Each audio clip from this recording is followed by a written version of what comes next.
One thing in interview, and I was getting nervous.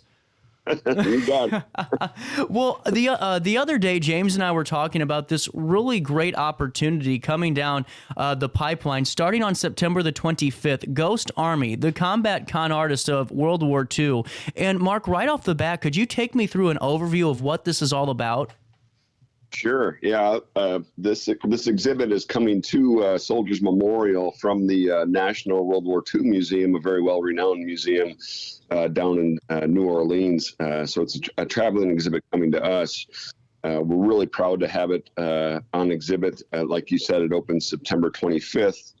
The history of the Ghost Army is absolutely fascinating, and it's a story that the more you learn, the more fascinating it becomes. It's really engrossing. And I think one thing that, really captivates people is that it's a story that very, very few people know. It was their activities during World War II were highly classified up until 1996.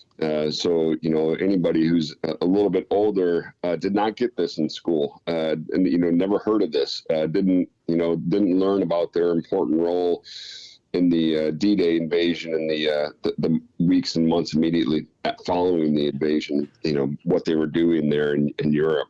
Well, and honestly, Mark, I have literally no idea about this. Whenever I was reading over some of the details, I was blown away. I mean, it's kind of hard for me to wrap my head around what this truly was because of this. I mean, it was the first mobile multimedia tactical deception unit in the U.S. Army.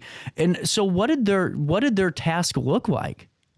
What their mission was basically to make fools out of the Germans. And, they were there to convince the Germans that there was a real fighting unit where they actually were. And they did this through a number of different ways. And what really makes them unique is that, deception has been a part of warfare, since warfare.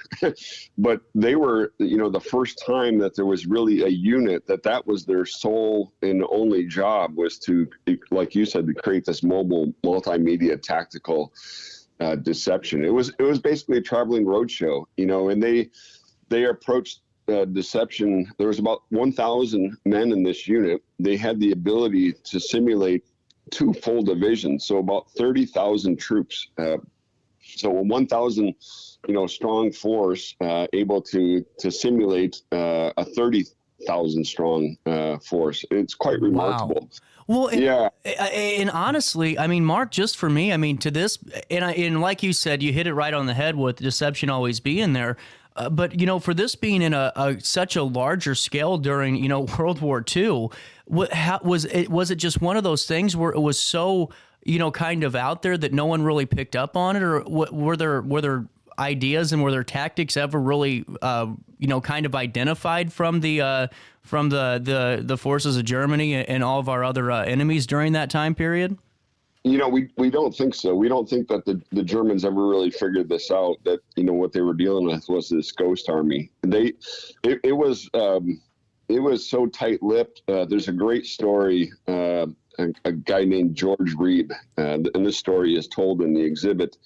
He was a West Point graduate, and part of what this unit would do, the ghost army would do, is they would go into these French towns that had just been liberated. And the Germans, as they were retreating across France, would often leave behind individuals that were basically intelligence or spies in these towns. So when the U.S. forces rolled in, the Germans had a continuous line of communication to try to find out what the details of what the U.S. forces were doing. Anyway, George Reeb, one part of what they did was they would set up these phony headquarter buildings in these towns, and they would basically play act generals and colonels and whatnot of supposed forces. And there's a story of George Reeb, who was one of the Ghost Army members in one of these fake headquarters, and a classmate of his from West Point walks in. And George had only been in the service for a few years, but he's wearing full bird colonel rank, and his classmate is just a captain. I mean, he asked George, he's like, what gives? Like, how did you make Colonel so fast? So, and George couldn't tell him. He couldn't tell him that this was all a simulation. It was all fake. And they were keeping it secret, basically from other Army units, what they were doing. How tough would that have to be, though, on the soldiers that are a part of this, though? I mean, I'm sure you're in that position and hey, you have this mindset of no one knows. But man, for me, because I'm a talker, you know what I'm saying, Mark? It'd be hard for me to keep that secret from one of my buddies. Yeah, right. And, I think they were just so dedicated, and they knew that for these deceptions to work, it absolutely had to be quiet. And the deceptions were conducted at such a high level of attention to detail that they were very careful and very thoughtful. One thing that's really great about this unit and really interesting about it is that it was filled with artists. There was because they were using visual deceptions, specifically a lot of inflatable tanks, inflatable howitzers, inflatable airplanes, Jeeps, the whole bit. And so the design of those was done by artists who were specifically recruited kind of into the Army for this task. So they were, they knew that what they were doing was special. And I think they took some pride in that. The pride in kind of keeping it secret and making sure that it continually worked. And honestly, Mark, not to cut you off, but just that word you used is perfect. The work, and because that's what you're doing. You're actively working the minds of all of these folks. And, they took part in 22 large-scale deceptions. But what I'm finding fascinating, just looking at the notes again, is it was comprised of 82 officers and 1,023 men and made it and could simulate 30,000 troops. I mean, that's incredible. Yeah. And, they basically had a 4-pronged approach to this. One was visual. So like I said, the inflatables, right? So German, either aerial reconnaissance or whatnot would see these things from the air and were convinced that they were real. They also used sonic deception, and this was basically cutting edge technology at the time. But they recorded different sounds that accompany Army units as they move into position. So you might have tanks or engines, Jeeps and, sergeants yelling and all these different sounds that you would hear. And they recorded those on what we would think of as like an LP. And then they used a wire recording device, which kind of the predecessor of the cassette tape. And they would play these off of 500-pound speakers on the back of Jeeps and these half-track vehicles. And so that was, the visual, the sonic deception. Then they did a lot of radio calls and Morse code. And they, when you hear your favorite guitarist, you can almost, the sound of the guitar, right? Right. That guitarist plays it a little differently. Well, the same thing happened with Morse code. They call it your fist. And that's kind of the way that you transmit Morse code. So the Ghost Army would stay with the unit that they were going to mock, or not mock, but mimic. And they would learn the fist of these different Morse code operators. So when that real unit would get up and leave, the Ghost Army would stay behind and they would continue like the real unit was there. And the Germans could not tell the difference between the Morse code operators and the radio calls and all that. And then the fourth option, or the fourth approach to this, that they called special effects. And these were things like wearing the correct patches and painting the correct unit ID numbers on their Jeeps and vehicles that they had. So when Germans or spies or intelligence saw these, they were convinced that it was an actual unit. This incredible level of detail and filled with these artists. And the exhibit has a lot of great artwork that these guys were doing in their downtime, while they were in Europe. It's really a great exhibit. What it shows too, honestly, Mark, is the fact that, I think for so many, we always just have this one idea of what war looks and sounds like. And I think this is a wonderful opportunity, especially because, Mark, I'm 25 years old, and there's, we've had a lot of new additions to my history book when I was in school, but nothing about this. And for, really for families to go in and even younger people too, to learn about how this operated, this is really eye-opening. I mean, this really shows you a whole nother component of and concept of a war that normal, everyday people aren't going to think about. Yeah. One of the messages that, we try to share at Soldiers Memorial is this idea of service and kind of sacrifice. So you have these artists during World War II who were, maybe they weren't going to be fighting. Maybe that wasn't, what they were interested in, but they were finding a way to serve in kind of their own unique role, right?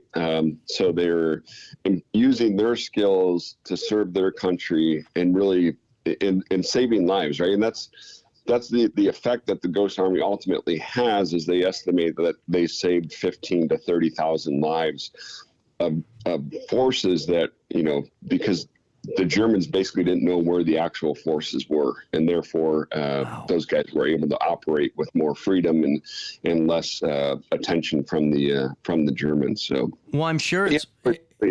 Story. Well, Mark, I'm sure, it's one of those things where it's just such an invaluable asset. I got a question. Did the landscape of Europe help with the Ghost Army and maybe the terrain or maybe some of the places they were at and some of these towns and municipalities? Did any of that really come into play when how they were setting these up, or maybe where they took part in their next, deception? Yeah, I think so. I think they approached it, almost like a stage, right? And they, using the environment that they were in, they certainly used that to their benefit. And they were thoughtful, right? So you think about these inflatable tanks. Well, you can't just put out a bunch of inflatable tanks in an open field, right? Because the Germans would know that that's not how a real army unit operates. So what they would do is they were trying to do two things simultaneously. One, convince the Germans that these were real, this was real equipment, but also they had to try to hide it, right? Because you would do that normally with real things, right? You would camouflage them. So they're trying to do both things simultaneously, and they were just, one thing that's really another important part of this story is these guys were learning as they went along. There was no textbook. Yeah. There was no manual. They had to figure this all out. They were literally told good luck. Kind of. Yeah. Right. Make this work. That's, and they did. And it's a great part of the story, that perseverance, the, things that we all need to do to get by in life, right? Learn from our mistakes, improve, get better. They were doing this at a wartime pace. It's just a really remarkable. Well, and a couple of points to that too. I mean, just to follow up with where you were just going with that. I mean, sometimes, in life, just like these guys, you're thrown off in the deep end and saying, "Hey, this is the first time we're doing this. We got to learn," and you just got to do it. Just like in life, you got to get up and keep persevering, like these guys did, and it's brilliant. Now, Mark, I got a question, and I don't know if you can give me the answer. It's just something that I'm thinking about, topically with this. Did they have to be pretty tactical on where they were putting on these large-scale deceptions? Because I could only imagine if there's a real excursion getting ready to take place, you wouldn't want that team anywhere near the actual incursion. Yeah. Yep. They ran into a couple of these situations in their operations. One was in Brest, France, and they. Because it was so, they basically had attracted so much German attention, and then a real army unit moved into position basically where they were. And because the Ghost Army had already attracted attention, it made the German attack that much more fierce and deadly to those U.S. soldiers. So it's an instance where, and this is one of their earliest operations, where there was, basically, the fog of war, right? The miscommunication between units and whatnot that led to a dangerous situation. Later, in Bettenberg, Operation Bettenberg, they were basically on the close to the German border, And Patton, his Third Army had a very large hole in the line, basically about 70 miles long. The Germans could have very easily have punched through there and, encircled to come around behind Patton's unit.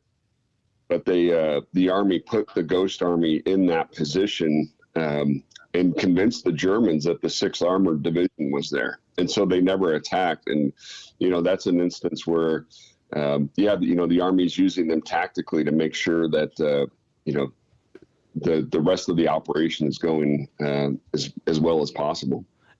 Honestly, Mark, that to me is that's where I'm really fascinated about too, is just the operation side alone with this really X factor in play here that no one really knew about, and now I got a question. I keep looking back on the screen. We have mohistory.org/exhibits/ghost-army on the screen now. Is this one of the inflatable tanks that the soldier's standing next to?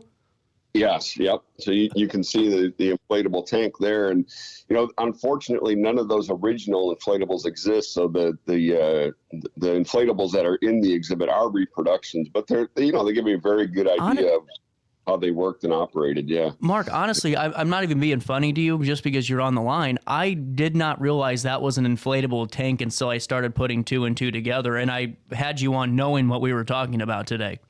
Yeah, it's I mean, really for cool. being inflatable, that's pretty darn realistic. Yeah. That's another thing that they had to figure out, right? These things didn't exist. They weren't handed inflatable tanks. They had to think about how to design these and learn, what type of design is going to work, right? Because it's got to be strong. It's got to be lightweight. It's got to be mobile. How do you design and build these things to make sure that you can use them in the field, right? In a wartime setting.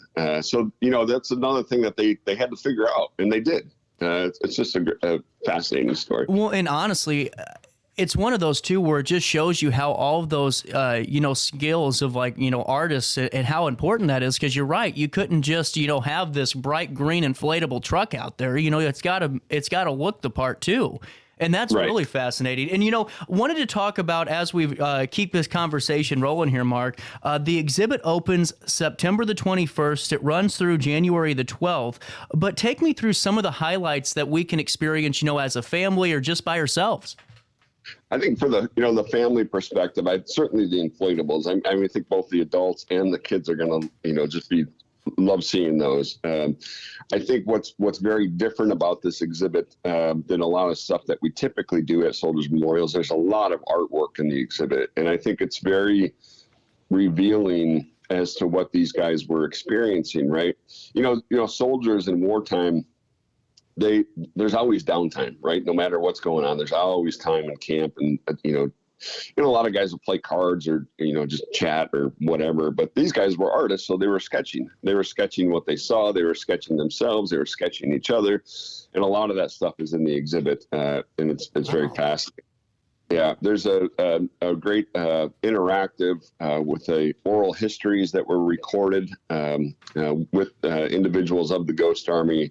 And, it's so unique that there's humor in it, right? It's war, but there's still humor, because what they were doing was so different and sometimes seemingly almost absurd, right? But it was working. But so as they tell their own stories, I think these guys kind of get a kick out of themselves even, and it's great. There's audio interactive that plays some of the sonic deception sounds that were in the that they were using for the deception.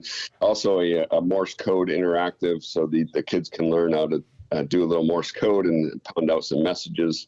And then, of course, lots of the stories of the individuals, their training, the different operations, all of those more detailed stories are in there as well.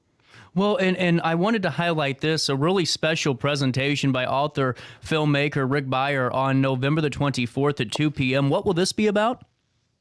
So Rick is he's the guru of the Ghost Army.